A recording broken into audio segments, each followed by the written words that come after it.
Hello and welcome once again to another episode of Curious and Sex. And we'll proceed further with our story today. And just to have a look on what we had discussed in our previous episode. So, we had discussed that Cain kills Abel, his brother, and he was then expelled from Eridu. And he then went to a distant place, called the land of wandering. But before his expulsion, Ningishzida, the son of Enki, who was an expert in medical sciences, he makes some changes in his DNA.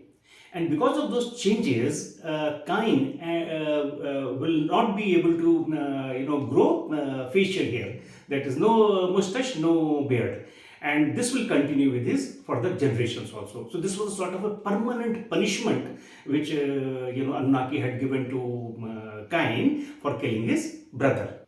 We had also discussed that in different scriptures this story has been adopted into different ways. Like in Bible, Adapa and Titi are represented as Adam and Eve. And similarly, Cain and Abel are represented as Cain and Abel. So we will, keep these references from Bible actually throughout our episode, so that people will be able to follow it easily. Now, these different scriptures, they narrate the story of Cain and Abel, differently, that as we had discussed. And as per Bible, God had marked Cain, but it doesn't say actually what was this this change. It just mentions that God had marked Cain for a different reason. The reason was that because God had spared his life, God didn't wanted anybody to kill Cain.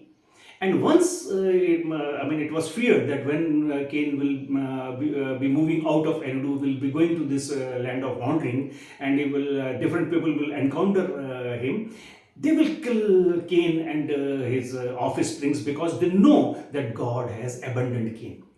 So, to spare his life, as per the Bible, God had marked, Cain, so that people should know that his life has been spared by God. He should not be killed. Cain and his offspring should not be killed. So, this was a sort of a warning, actually, which God had left for the revenge seekers. Why this facial hair actually? This thing comes into the mind. They are so important actually. Why God had given this kind of punishment to Cain? So logically, one thing is clear, that no type of mark would have remained for so long. Nothing could have sustained actually. This genetic mark actually was a permanent thing. That is actually one thing. Secondly, if you just Google this word Anunnaki and just see their pictures, the way they have been depicted on many things, you will see always these Anunnaki males with full hair growth, full facial hair, full long hair. So it gives an impression that for Anunnaki, the facial hair had a different importance actually, a sort of importance it had. So they deprived Cain of that thing, because maybe during those times these things mattered. So that's why God must have or these Anunnakis must have chosen that punishment for him. We had discussed that this Ningishzida had made certain changes in the DNA of the Cain, but in the cuneiform tablets, it is not, it's mentioned, very clearly what were those changes, and it is not given in detail actually what kind of procedure was adopted by Ningishzida to make those changes. But today we know the genes which are responsible for facial, hair growth and hairs as such actually. So if we block those genes, definitely we know today that the person will not have the facial hair. So that's what actually perhaps the Ningishzida did. It's very interesting to note actually that even today there are certain people of certain ethnicities, those who do not have facial hair, or not that much facial hair like other people. For example, native Indian Americans, people of this East Asian population, uh, South American countries, some of the South American countries, they do not have this facial hairs, or I mean, not in that quantity. Initially, though they didn't had at all, but now because of intermixing of the societies, there is some change we see now. Whether this story actually is true or not, we do not know. But many things now written actually 6,000 years before in these cuneiform tablets are verifiable today. Now let's proceed further with our story and what happens after the departure of Cain. Once Cain departed from Eridu, all these Anunnaki came in a huddle. They came together for a meeting. And they discussed that now, Abel is also not there to rear the lambs. Cain also has gone actually. Who will grow the food now? So we will again have this problem. So they discussed about this thing, and they decided that this Adapa and Titi should produce more children to take up these works. And indeed, Adapa and Titi, they produced more children after that. But unfortunately, many children actually, those who were born after that, were all females. But in 95th Shah, finally a son was born to Adapa and Titi, and they kept his name as Shet. Shet actually is mentioned as Seth in Bible. And overall, actually, you will be surprised to know that Adapa and Titi produced 30, boys and 30 girls, 30 sons and 30 daughters. So this many number of children they produced in their lifetime.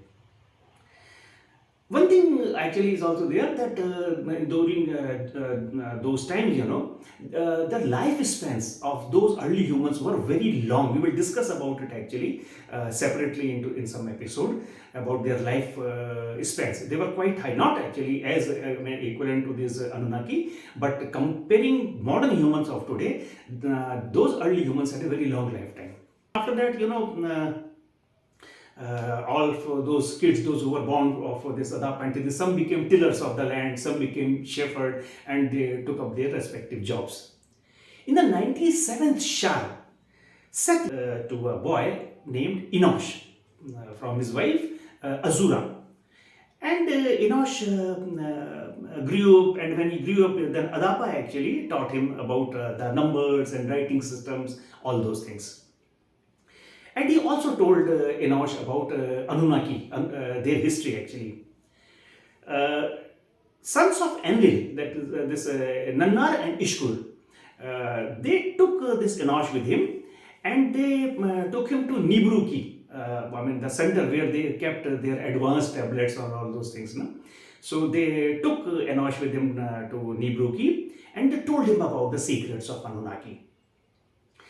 Nannar especially told him how to anoint this anointing of this perfumed oils before the rituals, because Anunnaki also had certain rituals. And this Ishkur told him about how to make an elixir using this Inbu foods. Inbu actually is a sort of an plum. So they taught him different things. Perhaps since that time, because that was a time when these earthlings used to started calling these Anunnaki as lords. So perhaps that was the time when the worshipping of this Anunnaki had started. Something strange, like the beings of an intelligent civilization, those who came to Earth, from a distant planet Nibiru, in search of gold, became ultimately gods for the developing humans. That is the thing. Enoch also later on begot a son, and he named that son Cunin. In Bible, it is mentioned as Canaan. And this Canaan actually, the name Canaan means he of the kiln. Kiln basically means furnace. Why actually it was named like that? Because this Ninurta had taken this Kunin to Bactibra. Bactibra, if you remember, was the metallurgy center of these Anunnakis, where they used to smelt gold. So Kunin basically became an expert in metallurgy. So actually, what had happened, a line of civilized humans actually was developing during those times, and they were learning different skills, different things. In the 99th Shah, Kunin also became a father, and he begot a son and named him Malalu. Malalu is mentioned as Mahalalel in Bible. In the childhood, this Malalu was very fond of music. So, seeing his interest, Ninurta made a stringed harp for him. And Malalu, became an expert in music. In the 100th Shah, Malalu begot a son and he named him Irid. Irid is mentioned as Jared in Bible. And Dumuzi, the son of Enki, taught him about the water bodies. He taught him about how to dig the canals, how to maintain them, how to maintain wells, and how to use them. All these things, about these water bodies, he taught to Irid. So slowly, this line of Adapa was growing further. Actually, what had happened in between that this Marduk, son of Enki, he remained actually very sad actually and depressed after the demise of Abel, because Abel was his mentee. He was the mentor of Abel. So Enki had suggested, just to keep him occupied, that why don't you go to Lamu again, that is Mars, because he came from there only, because he was the commander there of Igigi. Igigi lived on Mars. So he said, you go and manage Igigi now, so it will keep you occupied and you will be happy also. So then Marduk also decided that there is nothing much for him to do here on Earth, so he also went to Lamu again and took the charge of Igigi there. That was the time when Igigi started coming, in great numbers to Earth to learn actually and to see what is happening on Earth.